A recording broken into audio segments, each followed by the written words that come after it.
Welcome here at VIVA 2018. My name is Thomas Zeller. I'm interventional cardiologist and angiologist from Bad Krozingen in Germany, and today I am here together with William Gray.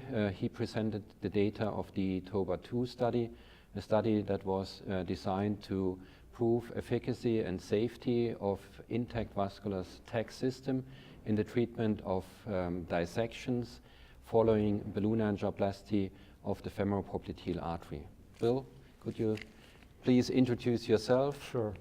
My name is Bill Gray. I'm from Philadelphia, Pennsylvania. I'm an interventional cardiologist and director of the cardiovascular service line at Mainline Health. So Bill, what are the outstanding outcomes of the one-year data presentation you did yesterday? Well, you know, in any trial there are multiple outcomes, but the two major ones here were the safety and efficacy outcomes. As you mentioned, the trial was meant to look at 100% dissected vessels, which is different than most of the DCB trials we've seen come before us. In those trials, significant dissection was excluded from the trials. In this trial, we included all those patients. So very different in the population being studied. The safety endpoint was 30-day freedom from target lesion vascularization, death, or amputation, and the safety endpoint was excellent. It met all of its pre-specified requirements. Really no safety signal at all. The efficacy endpoint was a fairly typical efficacy endpoint, 1 year freedom from target lesion vascularization and binary stenosis. And we found that at 1 year the primary patency, defined that way, was about 80%, which is really spectacular. In a combination of patients, some of whom had TOBA, and some of whom had a Lutonix DCB. The construction of the trial was really an era where Lutonix was the only approved device in the United States. DCB was just getting started, so we couldn't really mandate the use of one or the other, and so we left it to the operators to choose. Excellent. And what was the percentage of DCB and plain balloon angioplasty? It was roughly 1/3, 2/3, 1/3 TOBA, 2/3 DCB. Yeah. So do you believe that sealing dissections, fixing dissections is important after balloon angioplasty, in particular considering the use of DCB in some of those patients? Yeah, so that was the goal of the trial, to really decide whether there's an augmentation of outcomes related to the Tack. And in fact, we saw that in two different ways. We looked at the arms separately, which is really the only way we can use a comparator historical reference. So we used the TOBA arm and we used the DCB arm within the TOBA trial. And we compared them, for instance, to the Lutonix data from the Levant II trial, which is the predicate data set. And what we found was in the DCB arm, the lesion set in TOBA was much more complicated than the one in Levant II. And in spite of that increased lesion length, more CTOs, 100% dissections, we saw equivalence in terms of outcomes and patency with the Lutonix simpler lesion set. And in the TOBA arm, where the lesion sets were roughly comparable, we saw almost a 90% primary patency in TOBA with Tack, as compared to about a 60% patency in the Lutonix TOBA arm. So, that to me, in the end, the trial was meant to show that Tack augmentation improved outcomes, and I think it did that quite clearly. So, in your opinion, are all dissections alike? Meaning, are there particular dissections that might deserve treatment, others that could be left without tacking? Or in other words, what was the strategy within the trial to fix even simple type A dissections, or what was the range of dissections that had been treated? It's a very good question, and it takes a little bit of context to answer it.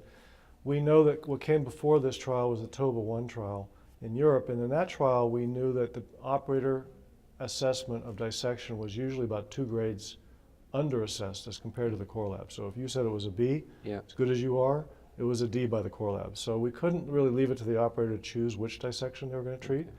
And we also had data that came out almost contemporaneously with the trial from Fujihara in Japan that showed that pretty much every grade of dissection led to some worsening TLR, and it was the further you got down the dissection grade, that is, the worse the dissection was, the more it lended to TLR. So we knew there was kind of a dose effect of dissection, and so what we did in the trial, knowing these things, was to basically say that any dissected vessel in the trial would be allowed in. But to answer your primary question, which is which dissections deserve tacking, we don't know. The trial wasn't really meant to answer that. Hopefully with later data we'll get a sense of more robust numbers. We'll get a sense of what that answer is. But right now, the answer is all dissections as dictated by the trial seem to benefit.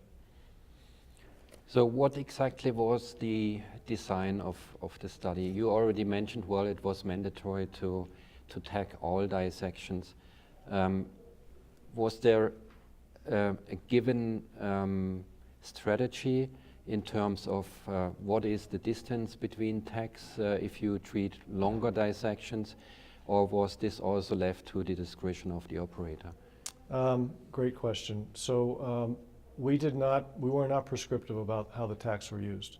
We had lots of conversation about that ahead of the trial, and we felt that based on the experience to date, we couldn't really give an honest answer to that. And so we let the operators fix the dissections as they saw fit. And leaving it up to the operator, we saw that if you look at all the dissections, 92% of them were completely resolved, letting the operator sort it out. And there are data, those are data I think that validated our approach to that, which is that we figured the operators would know what to do. And I think in most cases there was at least a tack's length between the devices.